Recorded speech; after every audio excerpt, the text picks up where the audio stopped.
Pengembangan Media dan Bahan Ajar Anak Usia Dini oleh kelompok 1 kelas 2022A. Mata kuliah Media dan Bahan Ajar Anak Usia Dini.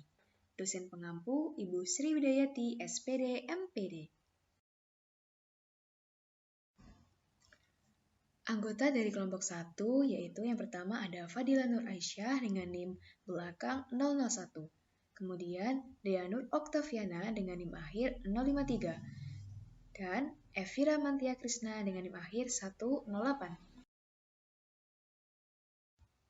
Jadi, di sini kelompok kami akan membahas 4 materi. Yang pertama yaitu media pembelajaran. Yang kedua, sumber pembelajaran. Yang ketiga, alat permainan edukatif. Dan yang keempat, bahan ajar. Yang pertama, media pembelajaran. Di sini terdapat beberapa pengertian dari media pembelajaran. Yang pertama, menurut National Education Association, media pembelajaran adalah benda yang dapat dimanipulasi, dilihat, didengar, dibaca, atau dibicarakan beserta instrumen yang dipergunakan dengan baik dalam kegiatan belajar mengajar. Kemudian, pengertian dari Association for Education and Communication Technology mengartikan media sebagai segala bentuk yang digunakan untuk proses penyaluran informasi. Kemudian, menurut Mierso tahun 1989, media pembelajaran adalah segala sesuatu yang dapat digunakan untuk menyalurkan pesan yang dapat merangsang pikiran, perasaan, perhatian, dan kemauan siswa untuk belajar. Jadi, dapat disimpulkan bahwa media pembelajaran adalah sebagai alat bantu pembelajaran atau segala sesuatu yang dapat dipergunakan untuk merangsang pikiran, perasaan, perhatian, dan kemampuan atau keterampilan peserta didik sehingga dapat mendorong terjadinya proses belajar. Macam-macam dan contoh media pembelajaran dilihat dari jenisnya. Yang pertama ada media visual, contohnya yaitu poster, peta, dan gambar. Kemudian media audio, contohnya yaitu radio, sound, dan telepon. Selanjutnya, media audiovisual, contohnya yaitu film, TV, dan video animasi. Jika dilihat dari bentuknya, terdapat 2 macam media pembelajaran. Yang pertama ada media 2 dimensi, contohnya yaitu poster, peta datar, foto, dan lukisan. Kemudian yang kedua ada media 3 dimensi, contohnya yaitu peta timbul, globe, dan boneka tangan. Fungsi media pembelajaran yang pertama yaitu memperjelas dan melengkapi informasi yang diberikan secara verbal. Yang kedua memberikan pengalaman lebih konkret bagi hal yang abstrak. Kemudian pemilihan media yang tepat akan menimbulkan semangat dan menghindari kebosanan. Yang keempat yaitu meningkatkan curiosity siswa atau keingintahuan. Selanjutnya memberikan stimulus dan mendorong respon siswa. Dan menambah variasi penyajian materi. Yang kedua, sumber pembelajaran. Pengertian sumber pembelajaran. Menurut Rahadi tahun 2003, sumber pembelajaran adalah hal yang dapat diinterpretasikan berupa pesan, pelaku, bahan, alat, teknik, dan latar atau lingkungan yang digunakan.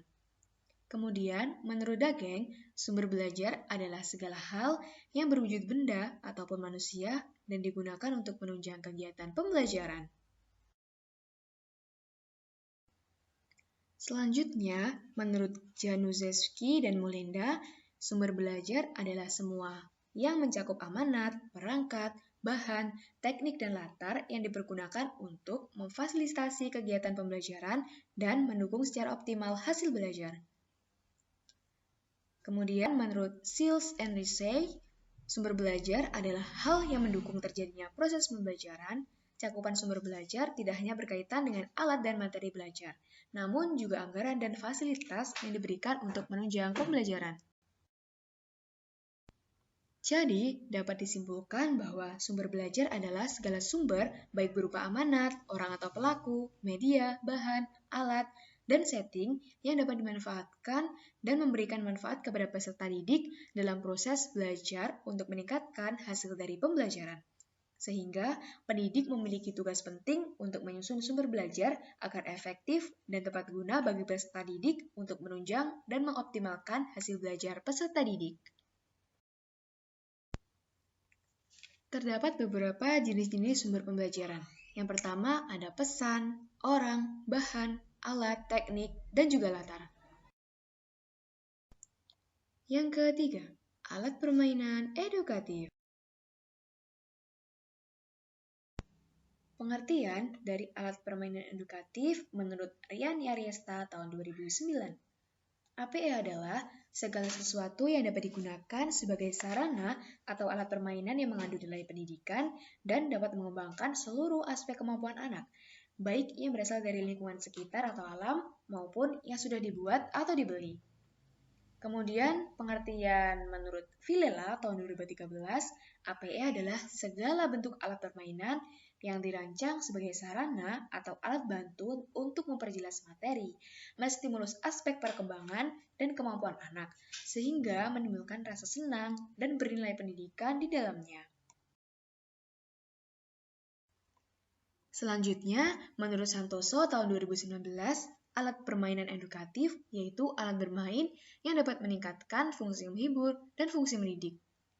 Kemudian, menurut Sutiningsih tahun 1995 dalam Aprilia 2016, alat permainan edukatif adalah alat yang mengoptimalkan perkembangan anak, disesuaikan dengan usianya dan tingkat perkembangannya, serta berguna untuk perkembangan fisik motorik, baik motorik kasar maupun motorik halus, bahasa, kognitif, dan sosial. Jadi, dapat disimpulkan bahwa APE adalah sesuatu yang digunakan sebagai sarana atau alat permainan. Nah, alat permainan edukatif bertindak sebagai alat bantu bagi orang tua maupun guru dalam memberikan pengalaman belajar yang bermanfaat serta meningkatkan fungsi menghibur dan mendidik bagi anak.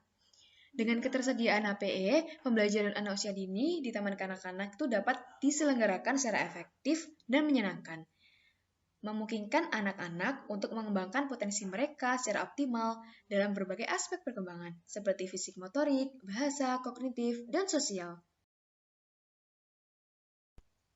Oke, jadi fungsi alat permainan edukatif menurut Zaman tahun 2010 yang pertama, dapat menciptakan situasi bermain atau belajar yang menyenangkan bagi anak. Yang kedua, menumbuhkan rasa percaya diri dan membentuk citra diri anak yang positif. Yang ketiga, memberikan stimulus dalam bentukan perilaku dan pengembangan kemampuan dasar anak. Dan yang keempat, memberikan kesempatan anak bersosialisasi, berkomunikasi dengan teman sebaya. Ciri-ciri alat permainan edukatif yang baik untuk anak menurut Fadila tahun 2017. Yang pertama, yaitu sesuai dengan usia anak. Jadi, APE ini tuh harus disesuaikan dengan kebutuhan dan juga usia anak. Yang kedua yaitu membantu merangsang tumbuh kembang anak. Jadi APE ini tuh membantu menstimulasi aspek-aspek perkembangan anak usia dini seperti kognitif, motorik, dan juga sosial anak. Yang ketiga, menarik dan juga bervariasi. APE ini tuh harus menarik anak seperti penggunaan warna-warna dan juga variasi-variasi jenis permainan. Nah, kemudian yang keempat itu aman digunakan. Oke, APE ini tuh harus aman digunakan oleh anak. Seperti tidak boleh menggunakan benda-benda yang keras ataupun yang bisa melukai anak. Jenis-jenis alat permainan edukatif. Yang pertama ada alat permainan sensori motor. Contohnya yaitu mengenal tekstur seperti kasar ataupun halus. Kemudian yang kedua, alat permainan manipulatif. Contohnya seperti Play-Doh yang bisa kita bentuk-bentuk. Kemudian yang ketiga ada permainan simbolik. Contohnya bermain peran, memerankan dokter, perawat, polisi, dan lain sebagainya. Kemudian yang keempat ada alat permainan eksplorasi. Contohnya itu seperti bermain pasir dan air. Oke, di sini jadi ada contoh alat permainan edukatif. Yang pertama ada hand puppet. Nah, itu gambarnya seperti ini, teman-teman bisa dilihat. Ada gambar ini. Kemudian selanjutnya ada puzzle geometri. Bentuknya ada segitiga, lingkaran, persegi, dan lain-lain. Kemudian ada balok questionnaire. Dan ada balok blokdos. Yang keempat, bahan ajar. Terdapat beberapa pengertian dari bahan ajar. Yang pertama, menurut Majid tahun 2008, bahan ajar itu adalah segala bentuk bahan yang digunakan dalam melaksanakan kegiatan belajar mengajar. Kemudian, menurut National Center for Competency-Based Training, bahan ajar itu adalah segala bentuk bahan yang digunakan untuk membantu guru dalam melaksanakan proses pembelajaran di kelas. Menurut Depdiknas tahun 2003, bahan ajar diartikan sebagai bahan yang harus dipelajari peserta didik untuk sarana belajar. Jadi, dapat disimpulkan bahwa bahan ajar adalah segala bentuk bahan, baik informasi, alat, maupun teks yang telah disusun secara sistematis dan menarik untuk mencapai tujuan pembelajaran, yang akan digunakan oleh guru dan peserta didik dalam proses pembelajaran. Nah, tujuan pembuatan bahan ajar menurut Yunus tahun 2014, yang pertama yaitu membantu siswa dalam mempelajari sesuatu. Kemudian, menyediakan berbagai jenis pilihan bahan ajar. Memudahkan guru dalam melaksanakan pembelajaran. Dan sebagai media agar kegiatan pembelajaran menjadi lebih menarik. Di sini terdapat beberapa jenis-jenis dan contoh bahan ajar menurut Lestari tahun 2013. Yang pertama ada bahan ajar cetak, contohnya yaitu handout, buku, modul, dan lembar kerja siswa. Yang kedua yaitu bahan ajar non-cetak, contohnya seperti kaset, video, dan CD.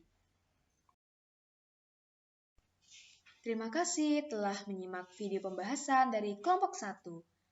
Wassalamualaikum warahmatullahi wabarakatuh.